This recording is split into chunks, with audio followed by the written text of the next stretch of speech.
Hello, അപ്പോൾ എല്ലാവർക്കും ഇന്നത്തെ പുതിയൊരു വീഡിയോയിലോട്ട് സ്വാഗതം. ഇന്ന് നമ്മൾ അടിപൊളി ഒരു മീൻ കറിയാണ് ചെയ്യണത്. അതായത് നമ്മൾ മീനൊന്നും ചേർക്കാതെ കോവയ്ക്ക ഉപയോഗിച്ചിട്ട് അടിപൊളി രുചിയിലുള്ള ഒരു മീൻ കറി. അതിനായിട്ട് ഞാനൊരു ചട്ടിയിലോട്ട് കുറച്ച് വെളിച്ചെണ്ണ ഒഴിച്ചിട്ടുണ്ട്. എന്നിട്ട് ഞാനിവിടെ കോവയ്ക്ക, അപ്പം ഞാനൊരു കോവയ്ക്കേനെ 4ആയിട്ട് നീളത്തിൽ മുറിച്ചെടുത്തതാണ്. അതിനെ നമുക്ക് ഈ ഓയിലിലോട്ടൊന്ന് ചേർത്ത് കൊടുക്കാം. എന്നിട്ട് നന്നായിട്ടൊന്ന് വഴറ്റി കൊടുക്കാം. ഒരു 2-3 മിനിറ്റ് ഒന്ന് വഴറ്റിയതിന് ശേഷം നമുക്ക് ഇതിലോട്ട് സവാള ചേർത്ത് കൊടുക്കണം. അപ്പോൾ സവാള നമ്മൾ ഓവറായിട്ടൊന്നും ചേർക്കേണ്ട കാര്യമില്ല. അപ്പം ഞാനിതുപോലെ തന്നെ ഇവിടെ ഒരു 5 കോവയ്ക്കാണ് എടുത്തിട്ടുള്ളത്. അത്രയൊക്കെ ആവശ്യമുള്ളൂ. ഒരുപാട് നമ്മൾ കോവയ്ക്കൊന്നും ചേർക്കേണ്ട ആവശ്യമില്ല. അപ്പം ഈ ഒരു ചെറിയ സൈസ് സവാളേൻ്റെ ഒരു പകുതി ഭാഗം നമുക്ക് കട്ട് ചെയ്തിട്ട് ഇതുപോലെ നീളത്തിലൊന്ന് മുറിച്ചിട്ട് ഇതിലോട്ട് നമുക്കൊന്ന് ചേർത്ത് കൊടുക്കാം. അതിൻ്റെ എല്ലാം കൂടെ നന്നായിട്ട് നമുക്കൊന്ന് മിക്സ് ചെയ്ത് കൊടുക്കാമേ. അപ്പം നിങ്ങൾക്ക് ഞാൻ ഇതിലോട്ട് ഉലുവ പൊടി ചേർക്കുന്നുണ്ട്. അപ്പം നിങ്ങൾക്ക് ഉലുവ പൊടി കയ്യിലില്ല എങ്കിൽ ഉലുവ നമ്മൾ ഈ ഓയിൽ ചൂടാക്കുമ്പോഴത്തേക്ക് ഉലുവ ഒന്ന് പൊട്ടിച്ചിട്ട് ഈ കോവയ്ക്ക് ചേർത്താലും മതി. പിന്നെ ഞാൻ ഇതിലോട്ട് ഒരു നെല്ലിക്ക വലിപ്പത്തിന് പുളിയും 2 കുഞ്ഞുള്ളി, പിന്നെ ഒരു കൈപ്പിടി തേങ്ങ, 1/2 ടീസ്പൂൺ മഞ്ഞൾപ്പൊടി, 1/2 ടീസ്പൂൺ മല്ലിപ്പൊടി, 1.5 ടേബിൾ സ്പൂൺ മുളക് പൊടി. അപ്പം നമുക്ക് മല്ലിപ്പൊടി വളരെ കുറച്ച് മാത്രം മതി. അതിനെ കുറച്ച് വെള്ളം ചേർത്തിട്ട് ഞാനത് ഈ ഒരു കട്ടിക്ക് അരച്ചെടുത്തിട്ടുണ്ട്. ഇനി ഞാൻ ഈ അരച്ചെടുത്ത ആ മിക്സിയിൽ തന്നെ ഞാൻ 1 കപ്പ് വെള്ളവും കൂടെ ഒന്ന് ചേർത്തിട്ട് ഒന്ന് കലക്കിയിട്ട് ഇതിലോട്ടൊന്ന് ഒഴിച്ചു കൊടുത്തിട്ടുണ്ട്. നിങ്ങൾക്ക് ഇത് നന്നായിട്ട് കുറുകി ഒരു ചാറോട് കൂടി വേണം നമുക്ക് കിട്ടാനായിട്ട്. അപ്പോൾ കോവയ്ക്ക് വേകാനായിട്ടുള്ള വെള്ളം നിങ്ങൾ എന്തായാലും ഇതിലോട്ട് ഒഴിച്ചു കൊടുക്കണം. പിന്നെ ഞാനൊരു തക്കാളി, ഒരു മീഡിയം സൈസ് തക്കാളിയും അതുപോലെ തന്നെ 2 പച്ചമുളകും ചേർത്തിട്ടുണ്ട് ഇതിലോട്ട്. ഇനി നമുക്ക് ഇതിലോട്ട് കുറച്ച് ഉപ്പും കൂടെ ഒന്ന് ചേർത്ത് കൊടുക്കാം. അതുപോലെ തന്നെ ഇതിലോട്ട് നമുക്ക് ഇനി കുറച്ച് കറിവേപ്പില ഒന്ന് ചേർത്ത് കൊടുക്കാം.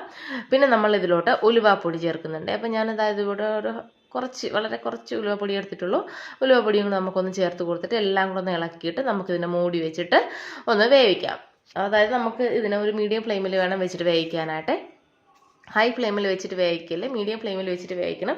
കാരണം കോവയ്ക്ക നന്നായിട്ട് വെന്ത് ഇതെല്ലാം നല്ല പെർഫെക്റ്റ് ആയിട്ട് നമുക്ക് കിട്ടണം. അപ്പം നമ്മളൊരു മീഡിയം ഫ്ലെയിമിൽ വെച്ച് വേവിച്ചാലേ പറ്റുള്ളൂ. അപ്പം ഇതാ കണ്ടല്ലോ, നല്ലതായിട്ട് തിള വന്ന് നല്ല രീതിയിലൊന്ന് എത്തിയിട്ടുണ്ട്. സൈഡിലൊക്കെ ഇതാ കണ്ടല്ലോ, അരപ്പൊക്കെ ഒന്ന് പിടിച്ച് റെഡിയായിട്ട് വന്നിട്ടുണ്ട്. ഇനി നമുക്കിതിനെ ലോ ഫ്ലെയിമിൽ വെച്ചിട്ട് ഒരു 10-15 മിനിറ്റ് ലോ ഫ്ലെയിമിൽ വെച്ചിട്ട് വേണം വേവിക്കാനായിട്ട്. അപ്പം നല്ല അടിപൊളിയായിട്ട് വെന്ത് നല്ല നമ്മൾ ഈ ഒരു ഗ്രേവിയൊക്കെ ഒന്ന് എല്ലാം ഉപ്പെല്ലാം പിടിച്ച് പുളിയൊക്കെ പിടിച്ച് നല്ല അടിപൊളിയായിട്ട് ഈ ഒരു പരുവത്തിന് ഇപ്പം കിട്ടിയിട്ടുണ്ട്. കണ്ടല്ലോ.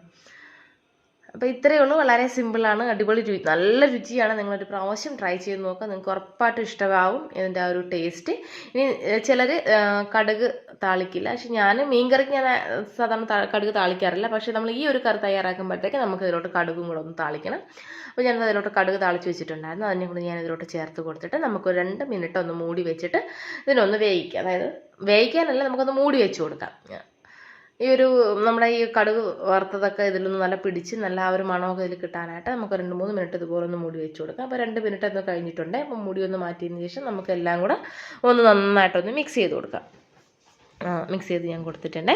അപ്പോൾ ഇത്രയേ ഉള്ളൂ, അടിപൊളി രുചിയാണ്. അപ്പോൾ നിങ്ങൾക്ക് ഈ ഒരു വീഡിയോ ഇഷ്ടമായാൽ മാത്രം ചാനൽ സബ്സ്ക്രൈബ് ചെയ്താൽ മതി. വളരെ ടേസ്റ്റി ആയിട്ടുള്ളൊരു കറീൻ്റെ ഒരു റെസിപ്പിയാണ്. ഓക്കെ, അപ്പം നമുക്ക് വീണ്ടും ഇതുപോലെ നല്ല നല്ല വീഡിയോസായിട്ട് ചാനലിലൂടെ വീണ്ടും കാണാം. Okay, thanks for watching. Thank you.